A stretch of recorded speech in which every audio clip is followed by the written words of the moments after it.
Hi, Maing Buntag. Good morning. Welcome to nami sa Bogo. Welcome to. Marami nag-welcome to the city, no? Pero nami sa Bogo City karon, that's a city in Cebu province. My name is Bea Copin. I am joined by Ryan Macasero, our reporter who is based here in Cebu City. And why are we here?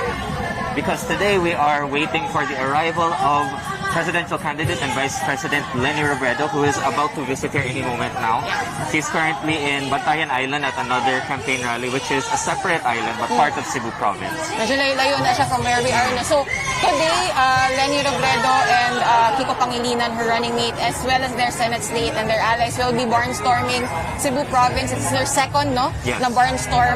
In the official campaign period, we have 4 stops today, as mentioned by Ryan kanina. Nagbantayan sila gaina earlier this morning. We're in Bogo now waiting for them to arrive. After this, it's Danao City, and then finally in Mandaue City for their grand rally, no?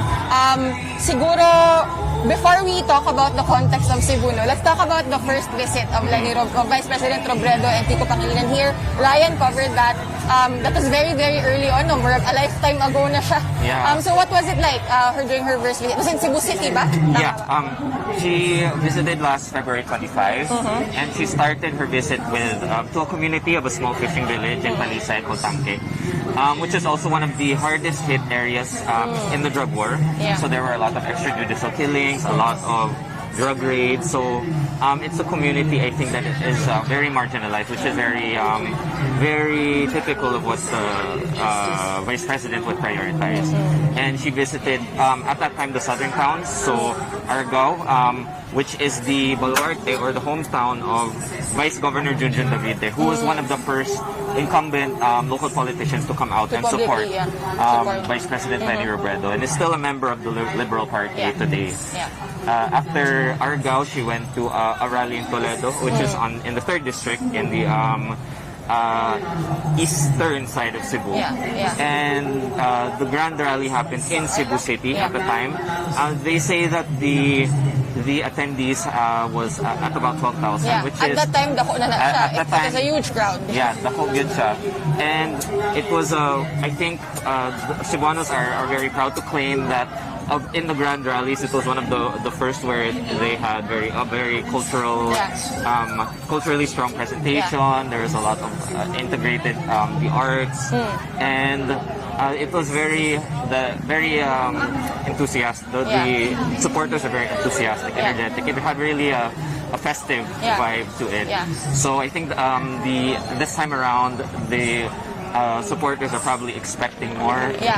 We stopped by the Monday, no? Yeah, the press conference of the volunteers, and they're hoping that they could fill up the area in Mandaue City, which they say, if packed to capacity, can hold about 250,000 people. So, and we'll be going to Mandaue po later after this, and then Danao, and then Mandaue.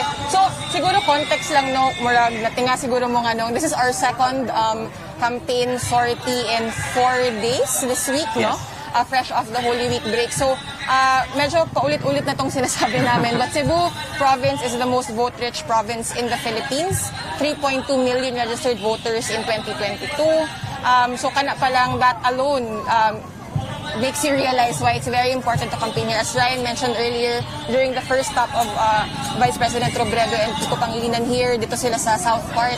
Karon murag nasa, tama ba? Sakto ba ako ang geography?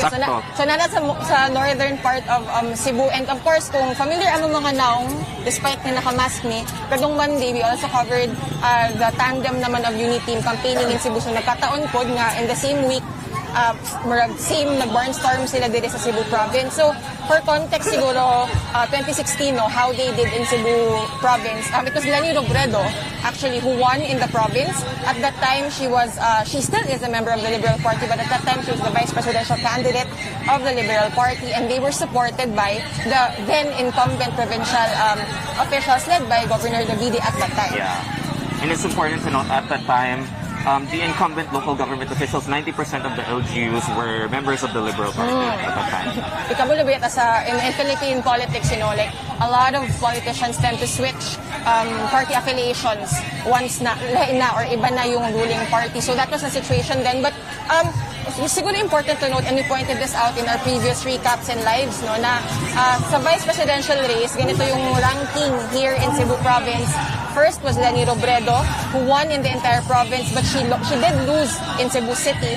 Second to her was then Senator Alan Peter Cayetano, who was the running mate of eventual presidential winner Rodrigo Duterte. So siya ang second, and he was backed by One Cebu, yung ruling party. Di siya ruling in 2016, no? Ruling siya, but it's ruling now. It's led by now Governor Gwen Garcia. So siya ang back, or Cayetano was the one that One Cebu was backing in 2016. And third, medyo distant third siya, is Bongbong Marcos Jr., who is now the frontrunner in the presidential race and who is now enjoying the backing of One Cebu. Yes. So muna siyang situation para masabtan lang ninyo nga. So you can better understand unsa ang dynamics here in Cebu province. And then there's a text report out already.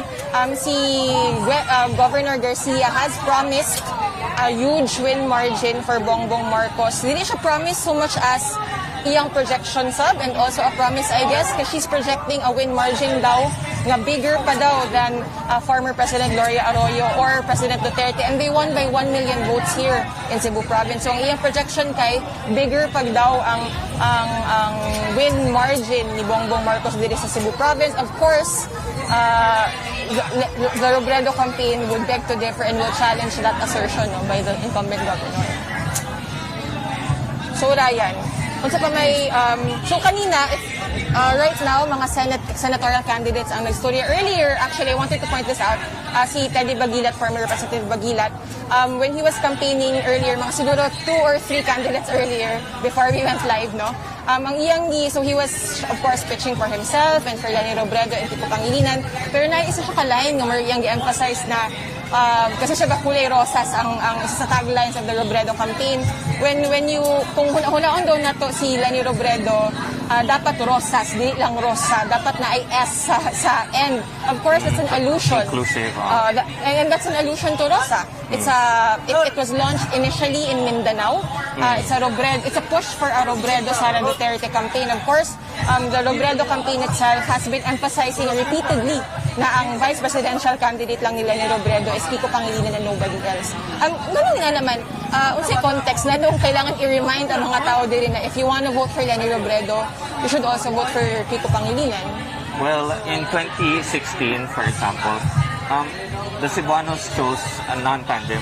Yes. Rodrigo Duterte, of course, won here by over 1 million votes. Yeah. But they chose Leni Robredo as the Yeah. vice president with over 800,000 votes. So, and this time around, there is a significant volunteer groups that are supporting Robredo, but they are also supporting the mayor of Davao City, Sara Duterte, for vice president. Yeah. And I think the campaign is very much aware of this. And even if they know that that Vice President Robredo has a good chance in Cebu, I think they're very concerned about how Senator Kiko Pangilinan will perform. Yeah. And siguro for context, Sara Duterte is the only Bisaya candidate among the vice presidential candidates, wildly popular obviously in Central Visayas and in Cebu province, where Bisaya is the dominant language here. And of course, you have to remember, yun nga, parang 1 million ang win margin ni President Duterte here in 2016, and that popularity has absolutely carried on over to his daughter. So kusog ang pool, kumbaga, ni Sara Duterte diri. And if you recall, di ba, One Cebu, before they signed an alliance with Uniteam, ang una nila gi-endorse, the first person they endorsed was Sara Duterte. Murag Bongbong Marcos, the endorsement for Bongbong Marcos and the Uniteam state came on later. After the fact. Pero ever since, Sara Duterte dili lang gi-endorse sa vice presidential race. I remember during the Uniteam sortie on Monday, i-emphasize good ni Mayor Sara Duterte na yung roots na gyud sa Cebu, yung papa, yung roots na sa Danao City, ug yung mama sa Tuburan, which is also here in northern Cebu. So I think that affinity really appeals to to Cebuano voters who there's a strong anti-imperial Manila Yeah. sentiment Yeah. here in Cebu. I think it's still very palpable today, Yeah. and I think that she's very aware of that and is correct in terms of campaign strategy to always emphasize her roots here in Cebu and that she is not an insider in Imperial Manila. Yeah. Also, admittedly, medyo daunting, no, to campaign in a vote-rich province where the incumbents are absolutely going all out for your rival for the presidency. In this case, di ba, parang One Cebu nga, hindi lang siya endorsement, it's an alliance with the Uniteam bet. As I mentioned earlier, they promised or they project a win margin na higher pa daw than former President Gloria Arroyo or higher than President Duterte. But what are the Robredo volunteer supporters here in Cebu banking on? I think it's really the house-to-house campaigns. Yeah? Because they don't have very many incumbents, local government supporters. The only incumbent right now, I think, the other day, the San Remigio Cebu Mayor was the first to come out, incumbent local government official to come out to support Robredo. The Vide, of course, is there. Yes. The Osmeña family from the BOPK party, but they only have councilors who are incumbents right now. The mayor is, of course, Mike Rama, who is supporting the Uniteam tandem of Bongbong and Sara.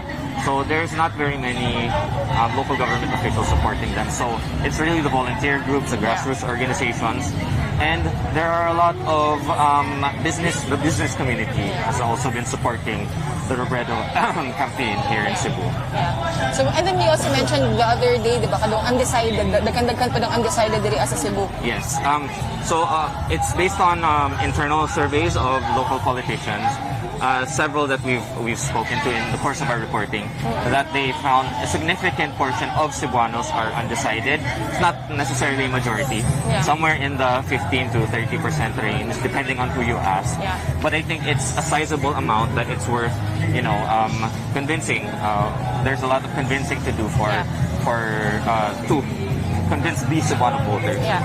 And I mean, that's a lot of taas-taas ang to-do list with less than 20 days to go in the campaign. So again, we're entering the home stretch na jud of the 2022 campaign, no. So very crucial na karon. I mean, it's always been crucial, but like now more than ever, very crucial ang mga tuyok, ang mga ikot ng mga candidates, and that's why obviously the Robredo campaign is here at Cebu now. 4 stops. Dili sa pag-compare, but I mean, if you wanna compare it to the Uniteam campaign, na isa lang yung stop at sa Cebu City lang. Kumbaga, yung province yung pinag-convert sa Cebu City. On the flip side, what the Robredo campaign is doing now, sila mismo ang nituyok sa lahi-lahi ng district. We are in the 6th district. After this, we'll be going to Danao, which is the 5th district naman. So we'll be giving you updates as we go along, as Leni Robredo and Kiko Pangilinan and their slate, Barnstorm. Cebu, of course, this will culminate in Mandaue, Oña, sa gabi, late afternoon day and early evening for the grand rally in Mandaue. Mura sa siguro to, no? Madugi-dugi tayo na istorya. So yun, keep it on Rappler. We'll be giving you more updates. You can follow us on Twitter or Rappler on Twitter for updates as long as we can kung na-signal where we are for today's activities sa Robredo and Pangilinan campaign. Again, this has been Ryan Macasero. And I'm Bea Copin. Salamat for watching. Salamat sa pagtiis sa code switching lamok throughout this live. Thank you for watching. Keep it on Rappler. Bye! Bye-bye.